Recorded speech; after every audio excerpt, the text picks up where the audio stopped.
होळीमध्ये पाऊस पडणार का हा प्रश्न खरं तर सगळ्यात जास्त विचारला जातोय। त्याचबरोबर महाराष्ट्रामध्ये सध्या कुठल्या भागामध्ये सगळ्यात जास्त आता उन्हाचा पारा चढणार आहे, कुठल्या भागामध्ये हीटवेव्हचा इशारा देण्यात आलेला आहे। त्याचबरोबर महाराष्ट्रामध्ये मार्च महिन्यामध्ये नेमका पाऊस कधी पडणार आहे आणि कुठल्या भागांनी त्यासाठी काळजी घेण्याची गरज आहे हे सगळं जाणून घेणार आहोत या व्हिडिओच्या माध्यमातून। नमस्कार, मी पूजा, तुम्ही पाहताय मुंबई तक। सगळ्यात पहिल्यांदा आपण पाहणार आहोत सॅटेलाइट इमेज। आपल्याला इकडे दिसतंय की इथे एक वेस्टर्न डिस्टर्बन्स तयार झालेला आहे, ज्यामुळे उत्तर भारतामधील अनेक भागांमध्ये सध्या बर्फवृष्टी होतीये। आता वेस्टर्न डिस्टर्बन्स हे सारखे येत असतात जात असतात आणि याच वेस्टर्न डिस्टर्बन्समुळे काय होतं तर त्या भागामध्ये बर्फवृष्टी होते आणि त्यामुळे त्याच्या आजूबाजूच्या परिसरामध्ये पाऊस सुद्धा पडतो। आता इकडे तुम्ही जर बघितलं वरचा जम्मू काश्मीरच्या भागामध्ये गेल्या 4 ते 5 दिवसांपासून जर आपण बघितलं तर हीच सिच्युएशन कंटिन्यू आपल्याला दिसतेय।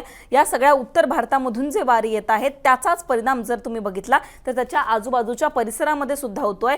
गुजरात असेल, राजस्थानला सुद्धा हीटवेव्हचा इशारा देण्यात आलेला आहे। इकडे महाराष्ट्राच्या दिशेला जर आपण बघितलं तर अरबी समुद्रामध्ये कमी दाबाचा पट्टा तयार झालेला आहे।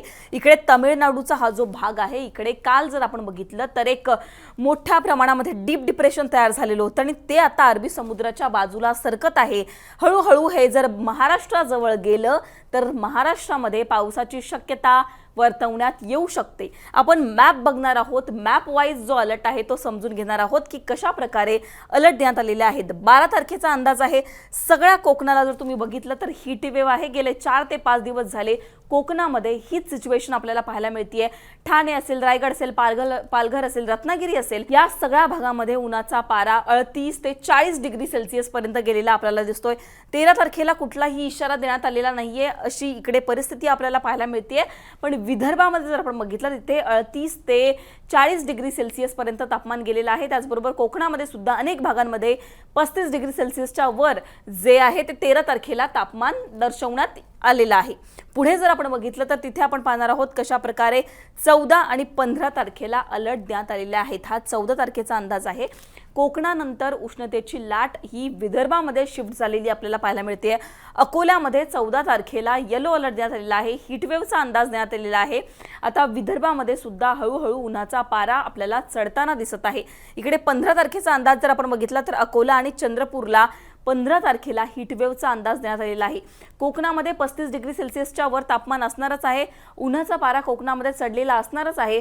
कोकणाबरोबर जर आपण बघितलं तर आता विदर्भामध्ये सुद्धा अनेक भागांमध्ये आपल्याला उष्णतेची लाट पाहायला मिळते। त्याच्यामुळे पुढच्या 4 ते 5 दिवस विदर्भासाठी हे फार महत्त्वाचे असणार आहेत। पुढे आपण पाहणार आहोत मुंबईसाठी काय अलर्ट देण्यात आलेला आहे। इकडे जर तुम्ही बघितलं तर हे मुंबईतलं तापमान आहे। पुढच्या 4 ते 5 दिवसांमध्ये मुंबईमध्ये असं तापमान असणार आहे। 12 तारखेला 38, 13 तारखेला 36, 14 तारखेला 35, 15 तारखेला 34, 16 तारखेला 34 आणि 12 तारखेला हॉट अँड ह्युमिड कंडिशनचा अंदाज इथे वर्तवण्यात आलेला होता।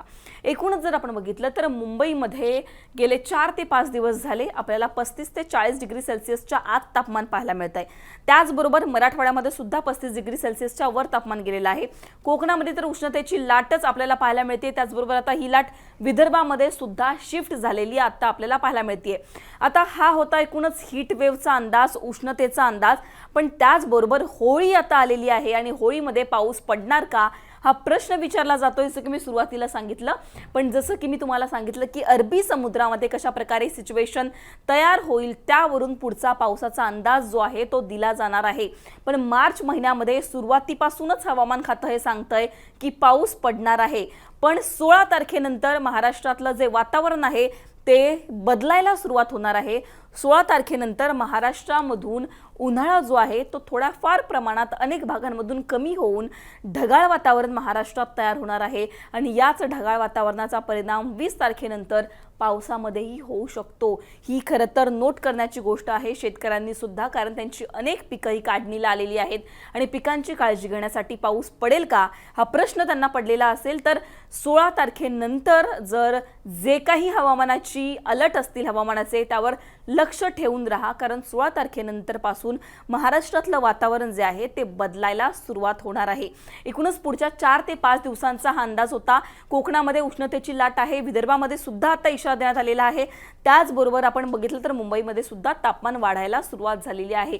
तुमच्या भागामध्ये सध्या काय परिस्थिती आहे, तिथे कशा प्रकारचं वातावरण आहे, तिथे तुम्हाला तुमच्या भागामध्ये असलेल्या वातावरणाबद्दल काही प्रश्न पडलेले आहेत का, तुम्हाला पुढचा व्हिडिओ कुठल्या विषयावर हवा आहे, एकूणच सगळ्या जर तुम्हाला कुठल्या प्रश्न पडले असतील तर तुम्ही कमेंट सेक्शनमध्ये मांडू शकता।